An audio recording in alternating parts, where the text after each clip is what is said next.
અમરેલી જિલ્લાના બગસરામાં આપા ગીગાની જગ્યામાં ભવ્ય બીજની ઉજવણી। આ ઉજવણીમાં 4000 ભક્તજનોએ ભોજન પ્રસાદનો લાભ લીધેલ। આજે આખો દિવસ ધાર્મિક કાર્યક્રમો યોજાયેલ।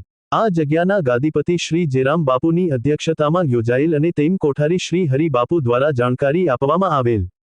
બાઇટ કોઠારી શ્રી હરિ બાપુ।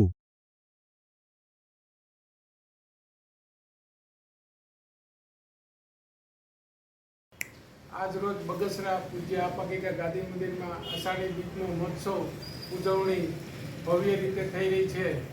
બગસરામાં આ પ્રાચીન જગ્યા આવેલી છે। પરમ પૂજ્ય મહંત શ્રી જયરામ બાપુના અધ્યક્ષ સ્થાને આજ રોજ પ્રથમ ધજા ગધઈ સમાજ તરફથી તેમજ બીજી ધજા પ્રજાપતિ સમાજ તરફથી ચડાવવામાં આવી અને મહાઆરતીનો લાભ તેમજ બગસરાની તમામ ધર્મપ્રેમી જનતા અને આજુબાજુના ગ્રામ વિસ્તારના સેવક પરિવાર દ્વારા આ કાર્યક્રમમાં બધા હાજરી આપી અને ભવ્ય રીતે કાર્યક્રમ ઉજવાયેલ છે અને મહાપ્રસાદ અંદાજિત 4000 લોકોએ લીધો હતો। જય આપા ગીગા।